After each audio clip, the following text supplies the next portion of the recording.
ආයිබෝවන් කියලා හැමෝම ගොඩාක් ආදරෙන් පිළිගන්නවා සුවබර මනස YouTube නාලිකාවට. ඉතින් මම අද ඔයාලත් එක්ක කතා කරන්න හිතුවේ දරුවෙක්ගේ හොඳ පෞරුෂයක් ගොඩනගන කාරණා දෙකක් ගැන. ඒ ගැන කතා කරන්න කලින් පළවෙනි කාරණාව ගැන මම වීඩියෝ එකක් දාන්න. මේ කාටුන් එක බලන්න. ඊට පස්සේ මම ඔයාලට මේක විස්තර කරන්නම්. මේ සුනිමාල්නේ මොකෝ මේ පැත්තේ. අයියේ අද සඳුන් පුතාව අපේ ගෙදර එක්ක යන්න කියලා ආවේ. අපේ නෝනත් හරිම පාළුවෙන් ඉන්නේ. ඒකට මොනව වෙනවද? මෙයාත් ඔය ගෙදරට වෙලා නිකම්මනේ ඉන්නේ. එයාගේ අම්මටත් ගෙදර වැඩ ටික කර ගන්නත් ලේසි. පුතා මෙහෙ එන්න. ඇයි තාත්තේ? අද ඔයා මේ සුනිමාල් මාමලාගේ ගෙදර යන්න. එහේ ඇන්ටිත් පාළුවෙන්ලු ඉන්නේ. අනේ තාත්තේ මට මම ඔයාගේ තාත්තා. දරුවෝ වුණාම දෙමව්පියෝ කියන විදියට ඉන්න ඕන. දරුවෝ දෙමව්පියන්ගේ වචනට උඩින් යන්නේ නැහැ. මගෙන් ගුටිනකෝ ගිහින් ලෑස්ති වෙනවා. හොඳයි තාත්තේ. එයා දැන් එයි මල්ලි. දැන් ඕගොල්ලන්ට මේ වීඩියෝ එක බැලුවම පැහැදිලි වෙන්නේ නැති යමක් මම තවදුරටත් ඔයාලට පැහැදිලි කරන්නම්. මේ වර්තමානයේ තියෙන ගොඩාක් මේ අපගාමී ක්‍රියාවලට අපරාධ වගේ දේවල් වලට මේ කරන්න පෙළඹෙන්නේ. කියන්නේ කරන කට්ටිය සහ ඒ දේවල් වලට ගොදුරු වෙන්නන් ගැන හොයලා බැලුවොත් ගොඩාක්ම අපරාධ සිද්ධ කරන්න වගේම මේ ගොදුරත් මේ පෞරුෂ අක්‍රමිකතාවයක් ඇති පුද්ගලයන් වෙන්න තියෙන ඉඩකඩ ගොඩාක් වැඩි.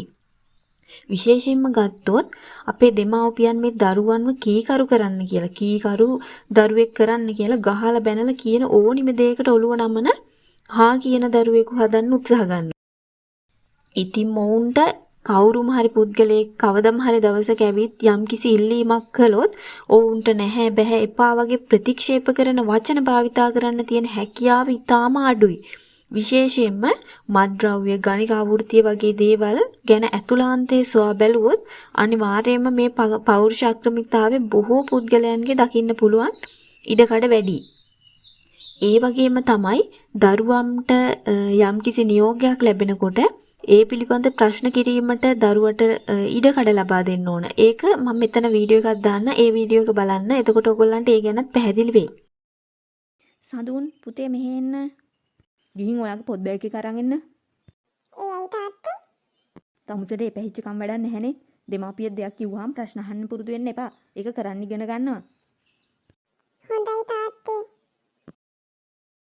ඉතින් දැක්කද අපි ඒ දරුවට එන ප්‍රශ්නකාරී ස්වභාවය අහන්න ඉඩ දෙන්නේ නැහැ. දරුවව එතනම මොට කරනවා. ඒ කියන්නේ දරුවගේ හැකියාව ඒ දරුවට උපතින් මෙනවා. විචක්ෂණශීලී බව. නමුත් ඒ දේ දෙමව්පියන් විසින් මරලා දානවා.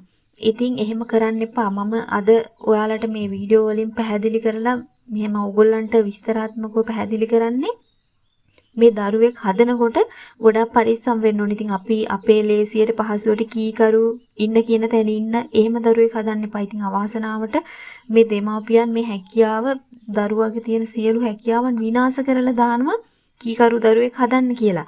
ඉතින් ඊට පස්සේ වෙන්නේ දරුවා ලොකු වුණාට පස්සේ නොයෙක් දේවල් වලට ගොදුරු වෙනවා. ඉතින් විනාශ වෙනවා. ඉතින් මේ දරුවාගේ තියෙන මේ පර්සනැලිටි එක සම්පූර්ණයෙන්ම මේ දෙමාපියන් විනාශ කරලා දානවා.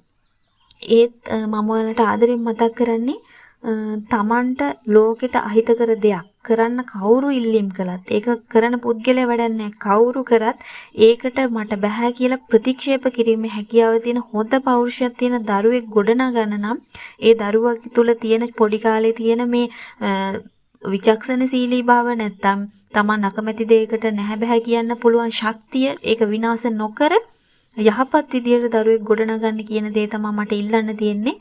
එහෙනම් අදට ගිහින් එන්න හැමෝටම සුබ දවසක්.